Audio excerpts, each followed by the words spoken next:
Okay, isang mabilis na update sa BTC. So nag-aaroon tayo ng push down ngayong araw na to, no? At medyo nagsa-sideways tayo sa mga nakaraang mga ilang oras, mga 8 to 12 hours. At pag-usapan natin tong part na to na may possibility na bumagsak tayo, no? At marami tayong mga indications na possibly bumagsak tayo. So, i-recap lang, no? Nung mga times na nag-ano tayo, nag-TTA tayo kung saan tayo possibly magre-reject. Di natin actually sure kung saan banda, pero may mga ano tayo, no? May mga ganito, no? For example, mga rising wedge na ganyan, no? Kakalabasan. Tapos may possibility na ito na yung ending. Tapos biglang mapapansin naman natin, no? In-update naman natin kayo, no? Na magbe-breakout siya ng sideways, bumababa yung probability na ano, no, na magkakaroon to ng continuation to the downside. So ang ginawa nga ng market, nagpump pa talaga siya, no? Kasi ang break niya sideways to. Makikita natin sa volume to. Ang break napakaliit ng volume at sideways. So hindi natin masabing bearish to, no? Hindi rin natin masabing bullish to kasi pwede natin masabi na may paparating na retest, baka tsaka pa lang mag-dump kasi magkakaroon tayo ng some sort of triple top dun, no? Pero yun nga, na-prove tayo ng market as wrong, so kailangan natin maging accepting sa nangyayari sa BTC, no? So nagkaroon tayo ng isa pang push up at late natin nalaman na meron tayong, so nung nag-reach tayo dito, isa sa mga importanteng levels to na buti na lang nahanap ko agad bago tayo nakarating dito. Kaso hindi ko nga lang nabigay sa video, no, kasi gusto ko i-trade to, no, gusto ko i-short. So nakapag short tayo, at least ako nakapag short ako dito sa area to. Kasi meron tayong ganto, no, napupunta tayo ng daily saglit. Yan, daily. Then babalik tayo sa right side. At mapapansin natin, marami tayong trades dito sa gitnang to, no, dito sa linyang to, na magkakaroon tayo ng mga trades around dito, pero makikita natin most ng candles nasa ibabaw at most likely bullish ang ganong klaseng mga closes kapag nasa ibabaw tayo ng white line na to.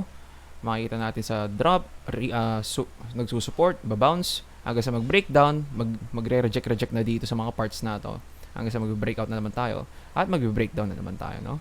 So, makikita natin sa right side, dun tayo exactly nag-reject, no? So, tignan natin kung meron pa ba tayong makikita, kung actually baka pwede ba natin extend to the left. Wala tayong masyado makikita ano dito, no? Some sort of resistance or support.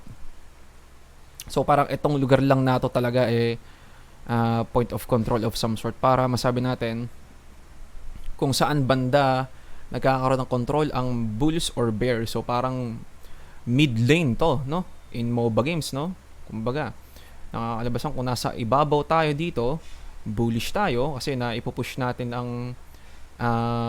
mga bears pataas. Kapag nasa ilalim naman tayo, napupush ng bears ang bulls pa ilalim, no, kinakalabasan. So in control ang bears sa ngayon, at least dun sa basic logic na meron tayong some sort of mid lane kung saan maraming nagte-trade or kung saan malalakas yung breaks, no. Dito natin makikita yung malalakas sa breaks, malalakas sa bounce, malalakas na rejections, no? So ilang siguro no, dun sa part na to. At kailangan natin mapansin tong some sort of 5 waves dito, no. Pupunta tayo ng 4 hours. Na since nagkaroon tayo ng hindi na rising wedge to, kailangan meron tayo some sort of ascending channel na. Ang kinakalabasan, meron tayong triangle wave of some sort dito. Hindi natin sure kung anong klase. Pwedeng C wave to, or pwedeng etong buong to ay C wave na A, B, C, D, E na ganyan para sa malaking ABC correction na ganito. Meron tayong some sort of A, B, C running flat correction bago mag-dump. Okay? Pwede mangyari yan, ha? Pwede rin mangyari baka rin meron tayong mas malaking some sort of corrective move dito. Uy, naglalag ako. Ganyan, extend natin. Ganyan, pwede kaya yan? Na pwede natin masabi, meron din tayong 5 waves sa loob nito na running flat correction din na triangle wave din. Pwede rin mangyari yun, ha. Kalabas magkakaroon tayo ng some sort of 1, 2, 3, 4, 5. Pwede pang gumanyan yan, ha. Pwede pang gumanyan. Tapos tsaka pala magdadump. No?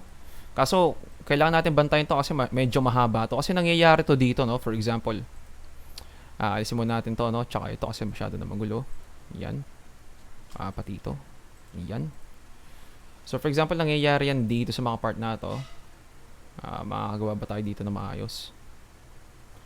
Meron tayo some sort of 1 dito. Or sabihin natin, dito yung 1. Di natin sure kung saan dito yung 1 kung sabihin natin. Pero pwede tayo actually parang makagawa dito ng descending channel dito. Kung i-extend natin to. Yan. Pwede natin masabi na meron tayong possibility of first wave dito. Magkakaroon tayo ng some sort of 1, 2, 3, dito yung 4, 5. After ng 5, ito yung mga tinatawag na na Elliott triangle wave, na 5 waves siyang na moves, pero corrective move siya. So ay lang yung nag-iisang corrective move na 5 waves, no? Pag may mga patterns tayong ganito. So magkakaroon tayo na 1, tapos angat tayo dito ng A, B, C, D, E, correction done, then magdadump tayo. May mga ganun, ha. So ito pwedeng ganito ang move niyan. Pwedeng iba to, no? Pwede kasing iba-iba basa niyan. Pwedeng baka dito yung first wave. Ganito, no? Parang dito yung first wave sa area to. Tapos basic lang naman na ABC correction. A, B, C. Na flat correction, pwedeng ganon. Baka ito yung corrective move, no? Pero may makikita rin tayong descending channel dito na pwede natin masabi na some sort of parang ganyan, no? Na some sort of corrective move din. So maraming basa to na parehas corrective move ang ginagawa ng BTC dito, no? So dito rin sa area to, pwede natin masabi meron tayong descending channel of some sort na corrective move din. Pwede rin natin masabi na basic lang na ABC correction na ganito, ABC na ganito, no? Tsaka magdadump, or kahit ano pang klaseng kahit ano pang klaseng corrective move yan. Ang alam natin, meron tayong matinding resistance dito of some sort. Yan. Dito sa area to. Sa 1 hour, kung titignan natin, medyo medyo meron tayong successful breakdown dito. Okay? Kasi mapapansin natin meron tayong mga clusters of red volume dito, no? Dito sa breakdown na to. Retest, tapos isa pang push to the downside. Pwede natin ma-expect dyan, baka magkaroon tayo ng some sort of continuation to the downside. So meron tayong paulit-ulit ko sinasabi dun sa last video na nagkakamali ako actually. Sabi ako ng sabing descending channel. Descending triangle. Pagpasensya nyo na ulit kasi lagi ako nagkakamali ng naming, no? Descending triangle to, no? Yan. Descending triangle. Isin natin to, no? Baka ganyan yung itsura niyan. Descending triangle. Tignan natin ang height. Kunin natin ang height at i-project natin sa ilalim. Saan tayo nagbabounce? Exactly dun sa projected na breakdown nito. Okay? So, pwede tayo maka-expect dito ng potential push up dito para mag-retest sa mga area to. Hindi natin sure kung ito ba yung neckline or ito ba yung neckline. Okay? Kasi pwede pa natin ma-drawing na parang ganito to, or pwedeng ma-drawing na parang ganito to. Kaso ito kasi yung maraming hits ng ng wick sa ilalim at mga closes dito. So may possibility pang umabot ng 26,950 area bago mag-push down na naman. Possible yan, ha. So meron din ako nabasa sa comment section. Hindi ko alam kung anong part to, no. Ito. Paps Mikey Ticulus. Hindi ko alam kung ano tong leading diagonal sa possible fake breakout sa 4 at papuntang 5. So ang only way lang nagkakaroon tayo ng leading diagonal kapag first wave or A wave. Okay, so hindi ko alam kung saan to, no? Kasi kapag sinabi mong leading diagonal, umpisa siya, no? Umpisa. So ibig sabihin, Ibig sabihin, for example, no, ito, pakita ko lang, no, yung pinakita ko kahapon, kapag leading diagonal, lagi siyang umpisa, no? Ito, for example, ito, leading diagonal to. Leading diagonal. Na meron tayong 1, 2, 3, 4, 5 breakdown ng fake breakdown, pero actually second wave to. Second wave kasi meron tayong first 1, second 2, then yung pump na number 3. Nakalabasan. So kung sinasabi mo dito, Paps, no, yung parang papuntang 4 at 5, malabong mangyaring may leading diagonal sa gitna. Pero may mga ganong cases na meron tayong leading diagonal sa gitna. Only way lang na mangyayari yon kapag meron tayong first wave, second wave, tapos sabihin natin meron tayong third wave dito, tapos yung third wave neto meron tong mini wave sa loob na 5 waves na 1, 2, 3, 4, 5. Sabihin natin etong number 5 na to may leading diagonal sa loob neto na ganito, leading diagonal, then mag-breakdown. Ito ba yung sinasabi mo? Hindi ko sure no? Kasi hindi ko mahanap yung sinasabi mo eh. So kakalabasan, pwedeng magkaroon ng leading diagonal sa loob ng mga waves na yon, pero madalas kapag leading diagonal, umpisa siya, no, ng wave count. So pwede siyang nasa loob ng some sort of mini waves, ng mas malaking waves. Hindi ko nga lang makita kung saan yung sinasabi mo dito na leading diagonal sa possibly fake breakout sa 4 at papuntang 5 and expected termination to the downside.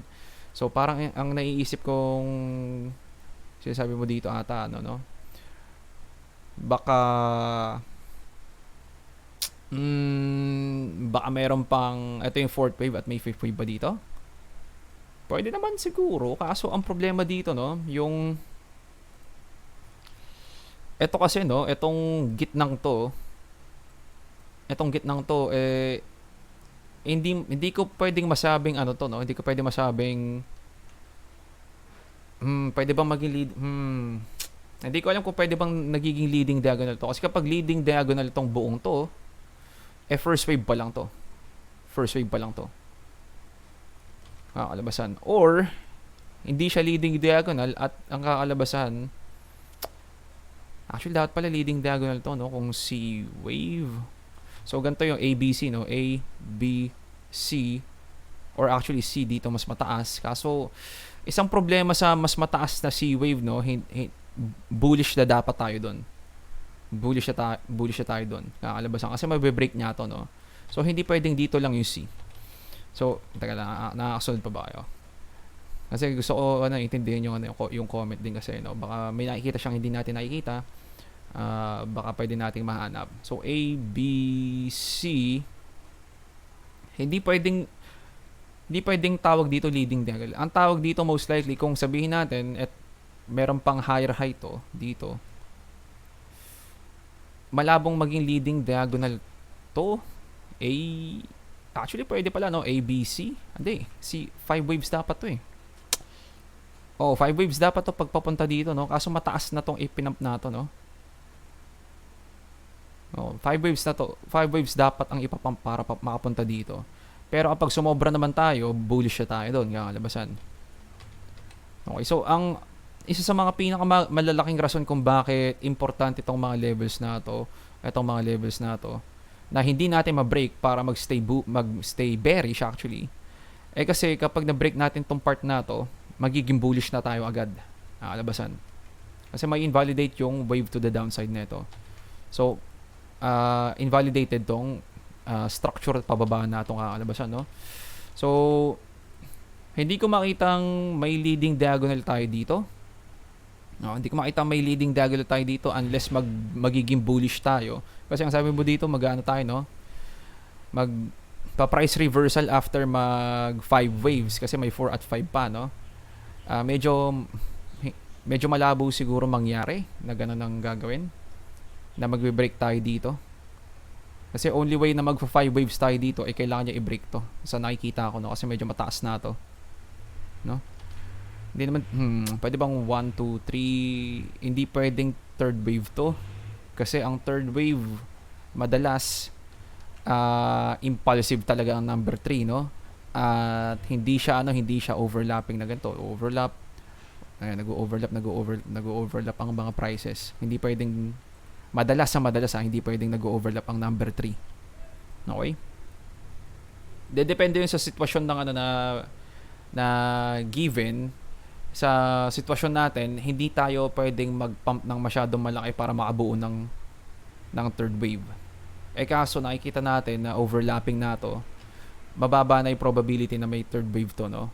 Na 1, 2, 3, sobrang baba na ito, no? Nakakalabasan.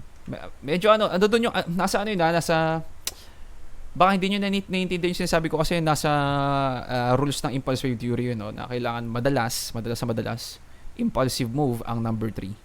Okay? At hindi rin nangyayari masyado ang mga leading diagonal sa gitna or ang ending diagonal rin sa case na to. Pwede rin kasi maging ending diagonal to. Pag sinabi natin ending diagonal naman, nangyayari siya sa C wave or sa fifth wave. Para rin siyang mga rising wedge, falling wedge, descending triangle, descending channel, ascending triangle, ascending channel, mga ganun, no? Ganun din yun, no? Para siyang leading diagonal pero sa ending, sa huli siya nangyayari. So meron tayong potential na A, B, C dito na sabihin natin baka ending diagonal, no? Kasi meron tayong 5 waves dito, 1, 2, 3, 4, 5, na meron tayong 3, 3, 5 na flat correction or running flat correction. Meron tayong 1, 2, 3, meron tayong some sort of 1, 2, 3 zigzag, at mag-aaron tayo ng ending diagonal na 5 waves, 1, 2, 3, 4, 5. Pwede rin naman yun, no? So maraming chances na mabasa to as some sort of bearish corrective move. Kasi makita naman natin sa sa price action nito na yung moves niya puro 3 waves, no? Meron tayong maliit dito, 1, 2, 3. Magkakaroon tayo ng some sort of 1, 2, 3. Magkakaroon na naman tayo dito ng 1, 2, 3, 4, 5. Isang buong ABC correction of some sort. Pwede natin masabi na meron tayo A, B, C. Ganon. Puro siya 3 waves. Tapos magkakaroon tayo ng 5 waves dito. Magkakaroon tayo minsan ng 5 waves dito. Na may 5 waves dito. Nakakalabasan, zigzag correction of some sort. Na A, B, C na 5, 3, 5. Ganon, no? So, maraming pwedeng mabasa dito, pero ang kailangan nating matandaan, mukha siyang corrective. At nagre-range pa tayo, no? Wala tayong actual na trend na ganyan, wala na, or trend pababa na malakas. So dito sa box na to, wala tayong some sort of clear trend kinakalabasan. Madalas kapag walang clear trend, either nagko-correct or nagka-carve ng some sort of bottoming pattern. So kaya meron tayong pinag-uusapan dito na possible maging na maging bullish to kapag nag-break tayo, lalo na dito sa mga area to. Okay? So pwede kasi maging bullish pattern to na nagbo-bottom na sabihin natin double bottom pattern, ganyan. Tapos magkakaroon tayo ng some sort of retracement bago sa break. Then pump, pwede mangyari na. Pero sa ngayon, medyo choppy ang galaw nito. Highly likely na puro corrective moves to sa loob nitong etong range na to, no. So medyo ang haba ng explanation natin. Pero gusto ko lang kayo maging aware na parang ganun ang nakikita natin, parang highly probable na ganun ang nangyayari dito sa galaw na to, no. So pwede tayong maka-expect ng actually meron tayong continuation to the downside, mas highly likely na meron tayong continuation to the downside. So isa sa mga rason kung bakit nag-short ako dito, kasi nga meron tayong nakikita ang mga types of bearish indications. So papakita natin yan kasi pinost ko rin sa mga tropa to, mga IRL friends ko na baka gusto nilang sumabay sa short ko, ganun. Na kaso wala akong group chat para sa public kasi nakakatamad mag-check ng ganun, lalo na kung kunwari magbibigay ako ng signal dito habang nagtitrade ako dito. Ang mahirap 'yon kasi madalas kapag dito yung mga prices na gusto ko i-trade, kailangan ko ng confirmation kung mag-ano o pwede na bang mag-trade dito of some sort, no? Tsaka pa lang pala babagsak, or baka magkamali ako na magpapampala, no? Eh mahirap yung kapag nagbibigay ako ng signal. So mas gusto ko nagbibigay ako ng signal sa mataas na probability or may confirmation na. Okay? At least may confirmation, no? So wag nyo nga lang i-expect na gagawa ako ng group chat or group some sort of TA group, no? Kasi tamad ako sa mga ganun. Okay, pero papakita ko lang, no? Ito yung mga ano natin, mga indications natin na picturean ko lang sa or snipping tool ko lang, tapos sinend ko lang doon sa sa mga tropa ko na baka gusto nyo sumabay kasi nagkakaroon tayo ng some sort of break dito. At meron tayong bearish divergence sa 4 hours. Sumunod, meron tayong daily hidden bearish divergence na daily. Meron tayong lower high, meron tayong higher high dito. At ang kinakalabasan, nag-tick down yung yung RSI natin sa daily. Ibig sabihin ng daily hidden bearish divergence, meron tong continuation pattern to the downside. Madalas nag-aaroon yan ng hidden bearish divergence sa trend. So papakita ko lang na mabilis sa mga trend na nag-aaroon tayo ng after ng some sort of pahinga, nag-aaroon tayo ng continuation. So madalas yan makikita natin yan sa mga trend na, for example, ganito, no? Hanap tayo. So ito nga lang, bullish divergence nga ito, hidden bullish divergence. So ito meron tayong higher low dito at meron tayong lower low dito. Okay? So, ang logic behind dito, ang RSI natin, nababasa ng RSI na maraming nagbebenta. Pero for some reason, ayaw bumagsak ang price below dito sa price na to, kahit mas mataas ang RSI dito at mas mababa ang RSI dito. Ibig sabihin, ano ba sinabi ko kanina? May nakikita na malakas pala ang selling pressure. Sorry. Ang sabi ko ba, buying pressure? Selling pressure dito, kaya ang RSI natin mababa. Pero may nakaabang dito na nag-absorb ng selling pressure na yun. Ibig sabihin, may nakaabang na buy order dyan sa mga area yan. Okay? Dito sa mga area to.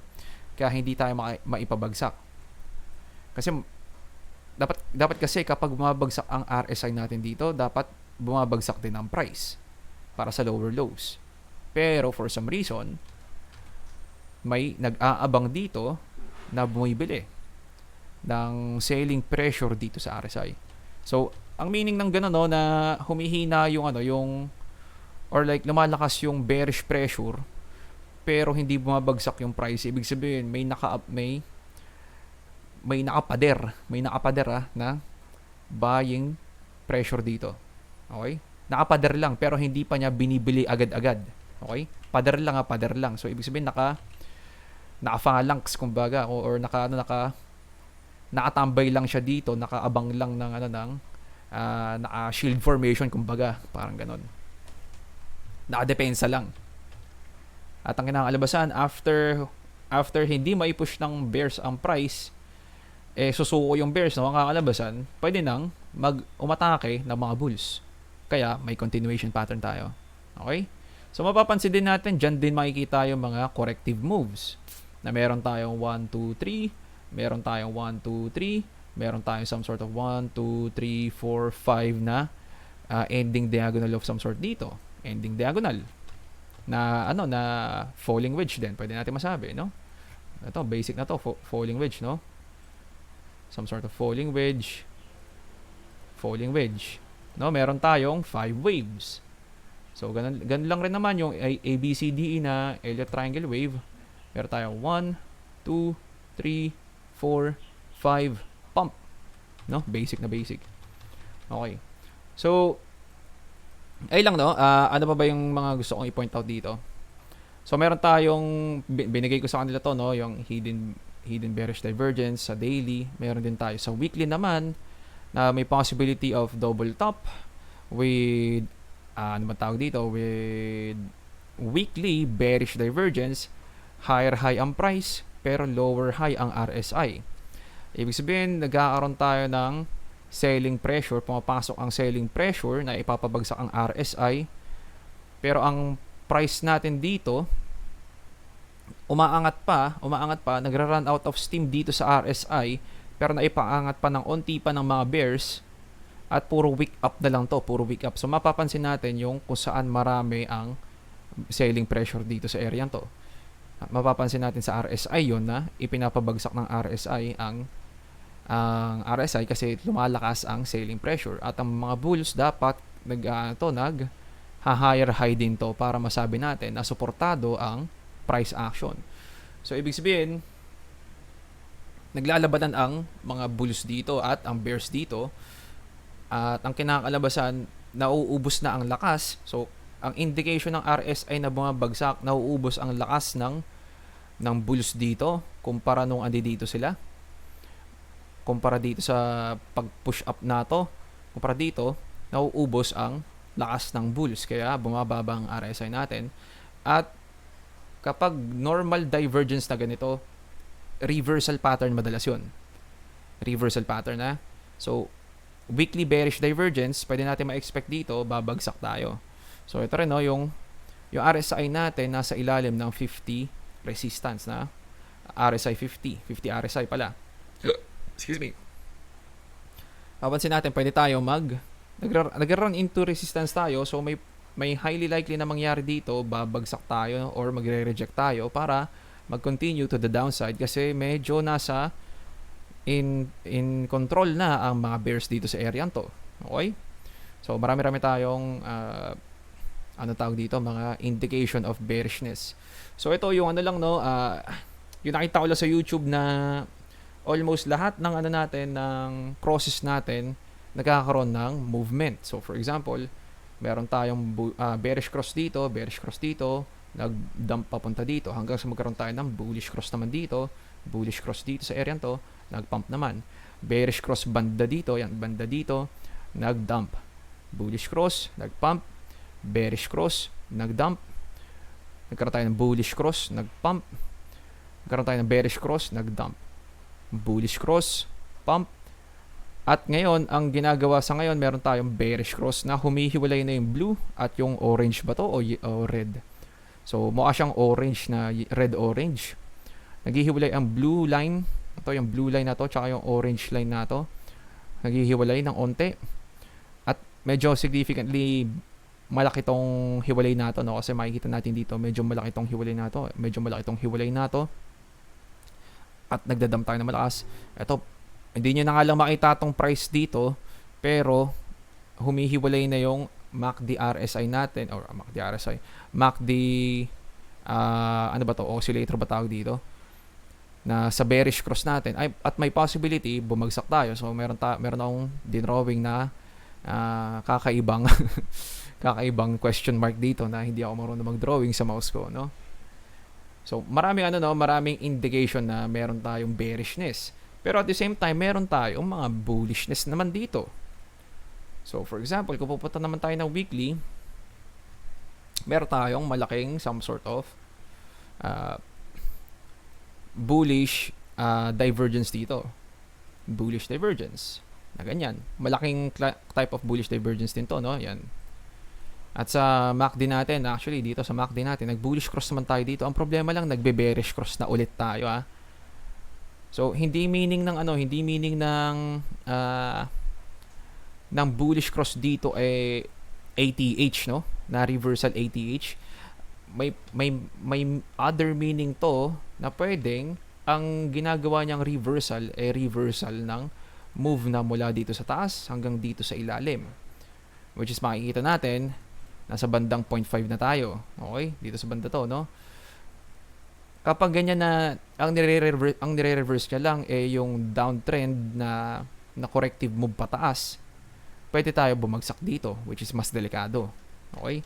May mga ganun na reversal para lang sa retracement. Okay? May mga ganong klaseng reversals, no? So, meron tayong bullish divergence, makakahanap pa tayo ng iba pang bullish indications dito. Kaso ito, wala tong guarantee na Hmm, ABC na ganito. Walang guarantee kasi ito na ABC to, no? At meron din tayong basa na ba ito yung fifth wave. So kapag, ayan ang fifth wave, kung ito yung fifth wave, dapat meron tayong some sort of ABC move dito. Nakikita natin dito parang 5 waves to, no? Parang 5 waves. Kapag nag-start tayo ng 5 waves na ganito, dapat kailangan nating mag-end with 5 waves ulit. Ibig sabihin, may possibility na zigzag correction to. Na A, B, C na mas mahapde. Na 5, 3, 5. May mga ganon. So, di ko nga lang tinitake consideration pa lang ngayon kasi parang masyadong bearish yun at baka maraming magalit sa akin. Pero ando doon yung probability, no? Eh, kasi gusto ko rin maging bullish actually, no? Kaso nga, yun nga, may pinapakitang potential na na 5 waves pababa pa dito, no? Kahit ako natatakot ako, kahit naka-short ako, no? Mas takot ako emotionally na baka mabash ako. Joke lang. Mas takot ako sa sa potential na baka bumagsak ng todo to at napakatagal pa ng bull market ang kakalabasan, no? Mas ayoko mangyari yun, no? Pero okay lang, no? Medyo win-win situation pa rin naman yun na kung bumagsak man tayo, okay lang kasi naka-short pa rin naman ako. Maliit nga lang yung gains kasi ang shorts, no, diminishing gains ang kinakalabasan kasi hanggang wala ka naman kasi makikitang no, lagpas 100%, negative 100%, no? Kailangan mag-zero nito para mag 100%. So, kahit anong ilalim ko tong ito, aabot lang yan ng 99.99%, no? Negative 99.99%. Pero sa longs, lumalagpas ng 100% yan. So, pwedeng maging exponential ang long. So, walang masyadong profits sa short, mas maraming profits sa long. So, mas gusto natin bullish talaga tayo, no? Kahit mga kahit mga future traders tayo, mas gusto pa rin ng mga future traders mag-long, no? Para sa akin, gusto ko rin mag-long, no? Kaso, di ko makita yung opportunity na makapag-long tayo ng matindi na long-term time frame. Wala talaga, no? Parang, meron naman, pero parang mababa pa yung probability. Ayun lang yung problema ko, parang mababa yung probability. So, ang sinusundan ko lang talaga yung high probability sa ngayon, no? So, ano pa ba? Meron pa ba tayong magpag-uusapan dito? Yung napag-usapan na natin yung descending triangle. Pasensya na, no, kung lagi ko sinasabing descending channel to. Descending triangle, no? Ang tawag dito. So, meron tayong some sort of, pwedeng maging leading diagonal to. Na, actually, baka to, no? Baka ito yung first wave. Kasi nakakita ko ng 5 waves dito sa 15-minute time frame. First wave, tapos gagawa tayo ng some sort of A, B, C, D, E dito na corrective move. A, B, C, D, E, dump. Na ganyan. Labas na meron tayong first wave, second wave, third wave na paparating. Kaso parang hindi pa third wave to, Hindi pa sure to kung third wave to. Pero may possibility na first wave na to, may second wave tayo dito, at may malaking third wave, fourth wave tayo dito para sa bigger third wave. Okay?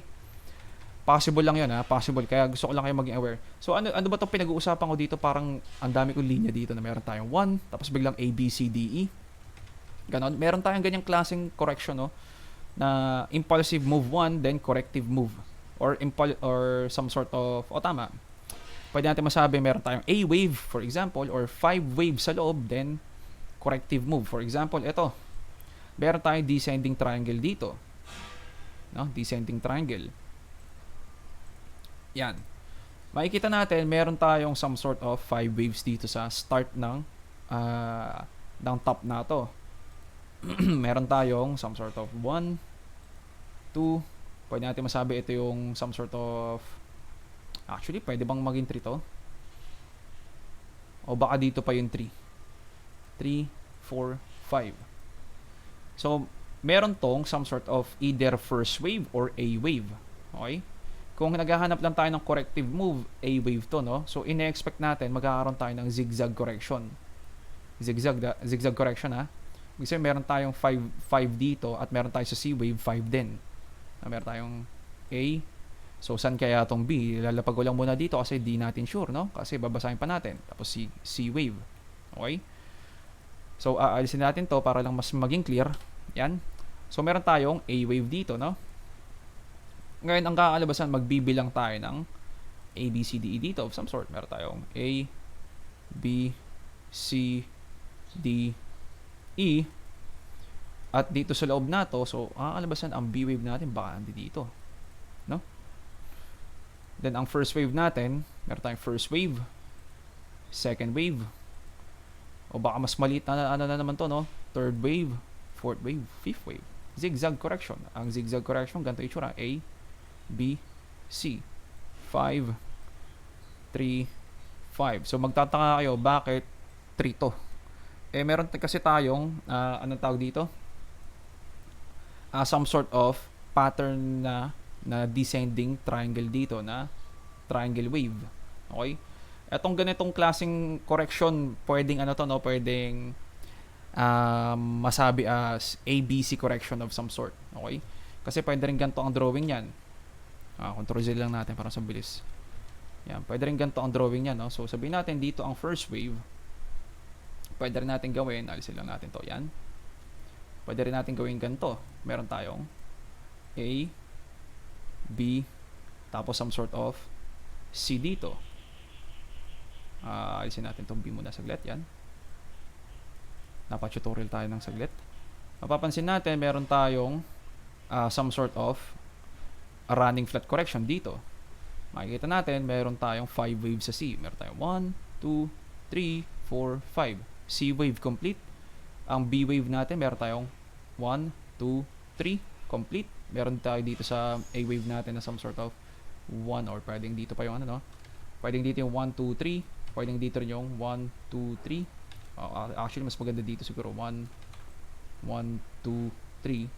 Kasi mapapansin natin, nagkakaroon tayo ng some sort of corrective move dito na ascending channel na naman, ascending triangle, no?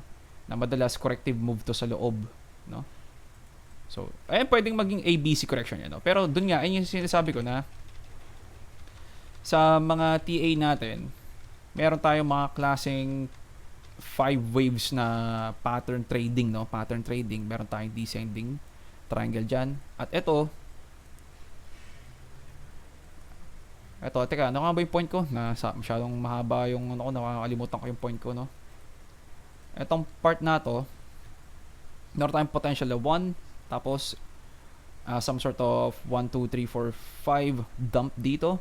Expect natin, possible na maging impulsive move to the downside, na baka meron na tayong first wave dito. Actually, double check natin kung dito ang ano natin, ang letter E natin, most likely ito yung first wave, no? So first wave, tingnan natin, may possibility umabot pa tayo ng mga area to kung mag-ano tayo, push up tayo. Meron tayo A, B, C, hindi natin sure kung hanggang saan to. Then possible isa pang malaking drop. Ay lang yung nakikita ko, pwedeng bullish rin to na kaso kasi, no, hindi ko makitang itong structure na to, no, third wave. Napaka weird. Kasi kapag only way lang na maging bullish to, ibig sabihin kailangan itong buong to leading diagonal na first wave, first wave, second wave, at isang napakalaking third wave to, na ayun yung kakalabasan na dito yung mapag-uusapan nating may bullish move tayo dito. Kailangan gumanito to para maging bullish tayo. Okay? Na kailangan niya ma-break to. Kapag na-break niya yan, mabibreak niya rin tong mga areang to. Okay? Last one, bago natin i-end yung video kasi ang dami kong explanation, gusto ko lang maging clear tong mga pinagsasabi ko, no? Saan kaya nakukuha ni Bruce nitong mga pinagsasabi niya? No, may mga technical analysis yun, no? Meron tayong potential na some sort of descending triangle dito kasi nagkaroon na tayo ng lower high dito, no? Lower high. So, may possibility na bumagsak dito, ganyan, at ang kakalabasan, meron tayong malaking fourth wave. So, meron tayong 1, 2, 3, some sort of fourth wave dito, then tsaka pala mag-fifth wave. So, baka matagal to, no? Baka matagal. Pwede mangyari yun, ha? Ano pa ba? Meron din tayong, ano ba tawag dito? Parang may isa pa eh. Nakalimutan ko lang eh. So, ganun yung ganun yung potential na mangyari, no? Na baka meron tayong some sort of descending triangle dito. Kaso, titignan natin ang volume. Mukhang valid naman, no? Mukhang valid naman kasi lower volume tayo ng lower volume. Lower. Nakakalabasan. So, may dito sa part na to may type of correction na hindi natin sure kung ano bang klaseng correction ba talaga. Ang pinaka-clear pa lang sa ngayon, may ABC correction tayong possible na mangyari dito at nagbe-breakdown tayo. Okay? Hindi magandang nagpapump tayo dito na humihina yung volume. So, kaya ko sinasabi, mas highly likely na part ng corrective move to or bearish move to sa loob ng corrective move na to. Actually, bullish move sa loob ng bearish move na to. Nakakalabasan. Kasi yung volume natin dito, pababa. Kapag nagpapump tayo, kailangan makakita tayo ng volume, rise in volume para masabi natin, okay, medyo hindi na corrective move to at nagbo-bottoming pattern na siya. So, ito no, example, no, last na talaga. Sobrang last na talaga, no. So, makikita natin tong push up na to, no. Itong push up na to, medyo medyo hindi pa sure to, no. So, mukha pa siyang corrective. Kaya isa sa mga rason ko kung bakit napipeki ako dito sa part na to. Pero makikita natin, yung volume niya tumataas, no? Habang nagpapump tayo. Tapos yung dump natin dito, bumababa yung volume. Dapat kapag nagda-dump tayo dito, tumataas ang volume kung bearish pa tayo. Okay? So, habang nagka-carve siya ng some sort of second bottom dito, habang nagka-carve siya ng paganyan, pataas, makikita natin ang volume. Tumataas gradually, no? Tumataas dito, bababa na onte. Tataas dito, medyo bababa na onte hanggang magkaroon ng spike, no? Kasi nag-breakout tayo dito. So, doon natin mapapansin na, okay, may some sort of galaw ang BTC na magpapump, no? So, dito hindi ko makita pa, no? Di pa natin makita. So, ayun lang siguro yung update natin. Ang DXY natin, nasa ibabaw pa rin ng white line, bullish to, no, sa DXY, bearish sa crypto at sa S&P 500, nak putik. Malakas tong bagsak na to, no, nag-teleport siya from 4.4, dito lang natin last nakita ang S&P, bigla nag-teleport na dito. So, delikado pala yan ang S&P ngayon. So, kapag ito, meron tayong malaking basa dito sa S&P 500 na ayusin natin. Tanggalin natin to, yan. Meron tayong ganito ba ang move ng S&P 500 na higher high? Or ito bang move na to ay napakalaking bear trap or bull trap pala, bull trap. Nang kinakalabasan, mapapansin natin medyo overlapping to, no? Overlapping. At ang kinakalabasan baka etong part na to some sort of leading diagonal papunta sa B wave at C wave. So meron tayong leading diagonal na A papuntang B, papuntang C. Kapag ganito nangyari, expect natin ang BTC rin ganun din gagawin, no? So ayun siguro update natin. Wala tayong masyado mapag-uusapan. Pasensya na kung hindi ko nasagot yung tanong mo, Papsa. Pero wala talaga, hindi ko makita tong sinasabi mong to, no? Kaya tinry ko na lang explain sa other way na pwede ko ma-explain. Baka pwede mo magets dun sa ibang other type of explanation. Pero yun lang siguro, ingat sa trades at GG's boys.